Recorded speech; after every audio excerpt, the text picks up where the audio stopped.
Bonjour tout le monde, c'est KFM Électronique.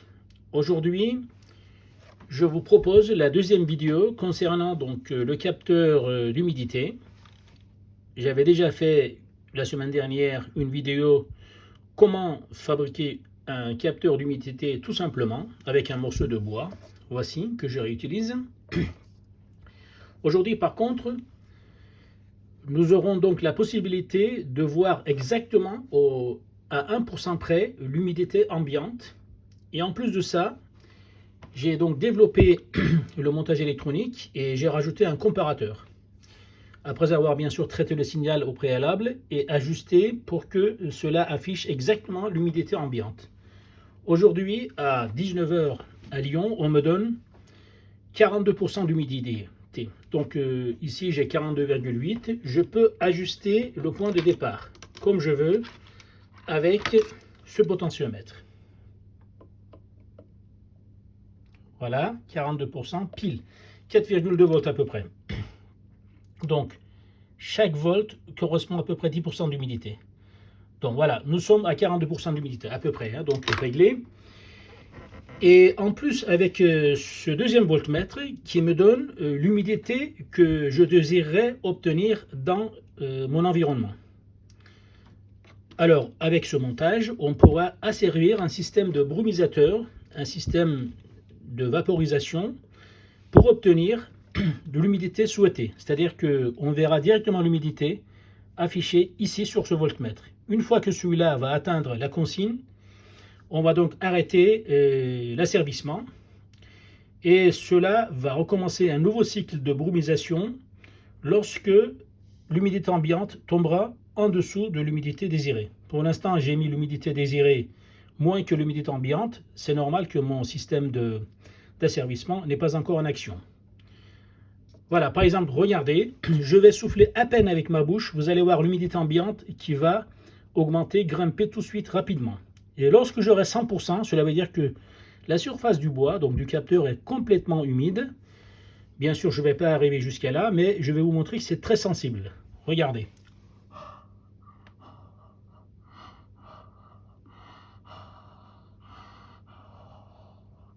Regardez, rien qu'avec la buée qui est sortie de ma bouche, je suis arrivé à 75% d'humidité. Donc lorsque cette surface sera complètement humide, je m'approcherai de 100%. Là, cela veut dire que je suis à 64%, etc. donc d'humidité. Là, l'humidité que je désire, donc c'est ici, la consigne, humidité ambiante. On va voir, lorsque cela donc sera complètement sec, on va dire voilà que l'on désire par exemple une humidité de 50%. Voilà, donc on a descendu en dessous de 50% ici. Maintenant, je vais demander 50% d'humidité. Donc je vais régler celui-là à 50%. Voilà. Lorsque je demande 50%, automatiquement, mon système d'asservissement entre en action. Mais la prochaine vidéo, je vous montrerai comment aussi réaliser exactement une brumisation avec un système soit de brumisation avec ultrasons, soit avec une résistance et un bac d'eau fraîche que je vais chauffer. Et ce bac d'eau chauffé avec une résistance va me faire de l'humidité et ça va donc être capté par le capteur. Donc ça aura pour conséquence d'augmenter l'humidité l'ambiante et lorsque j'atteindrai l'humidité désirée, eh bien en fait ça va stopper la brumisation et ensuite ça va sécher de nouveau et lorsque l'humidité ambiante est de nouveau inférieure à l'humidité que je veux, ça va de nouveau basculer sur l'asservissement en marche. Voilà, donc ça veut dire qu'ici j'ai une humidité de 41% à peu près et je voudrais 50,5% d'humidité. C'est normal que ma résistance ou mon brumisateur est en marche avec l'allumage de ces voyants. Oh. Regardez, on va faire la brumisation artificiellement avec mon souffle. Je vais souffler de nouveau sur le capteur d'humidité. Vous allez voir que ça va s'éteindre tout seul.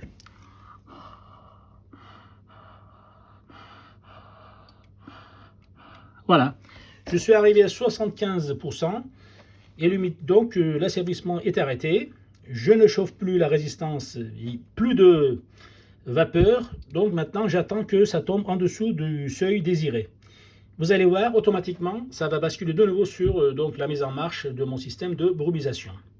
Eh bien, la prochaine vidéo, je montrerai exactement comment j'ai procédé pour faire tout ça. Je donne déjà un premier aperçu donc verbal de ce que j'ai fait. En fait, premièrement, je capte la tension aux bornes des résistances qui sont en série par rapport au capteur qui est relié au plus de l'alimentation. Ensuite, je récolte la tension aux bornes de ces 4 résistances qui forment en fait une seule résistance, mais variable sur seulement une partie de 2 mégaohms. Et ensuite, je rajoute cette tension qui est donc suivie par un amplificateur opérationnel, parce qu'en fait, les courants mis en jeu sont tellement faibles que je ne peux pas exploiter directement cette tension aux bornes du capteur et des résistances. Donc, en mettant un suiveur, donc avec aucune consommation de courant, j'arrive à obtenir donc une sortie avec une résistance de sortie très très faible. J'utilise donc cette tension avec un sommateur que j'ai réalisé avec aussi un amplificateur opérationnel, auquel je rajoute une tension de référence pour que j'ai en fait l'image exacte de l'humidité ambiante. Regardez, par exemple, cette image, je peux la régler ici. Voilà.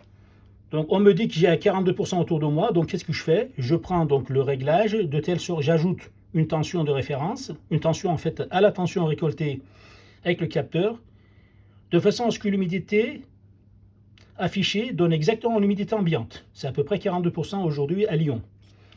Voilà, et cette tension donc est de nouveau injectée dans un sommateur, donc ça veut dire un additionneur de tension, auquel j'ai une tension de référence ici. Donc en fait, lorsque les deux tensions donc, sont à peu près donc, identiques, il y a un basculement dans un sens ou dans l'autre pour l'asservissement, donc pour mettre en service l'asservissement. Par exemple, là, je désire 50%. C'est normal que l'humidité ambiante étant de 42% seulement. Je continue à donc brumiser, à chauffer donc la résistance pour avoir de la vapeur. Si je désire moins, regardez, si je voudrais que la salle reste sèche, eh bien, je n'ai qu'à baisser la tension de consigne. Voilà, donc je ne chauffe plus la résistance, je n'allume plus le brumisateur et l'humidité donc reste l'humidité qui est ambiante.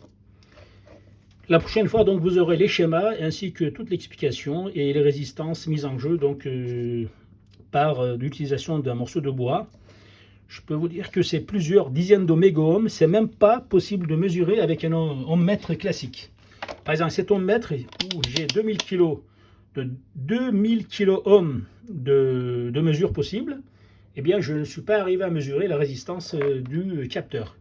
Mais j'arrive à exploiter facilement avec mon montage la tension récoltée à ces bornes et en plus pouvoir donc le traduire pour ce que je vais faire.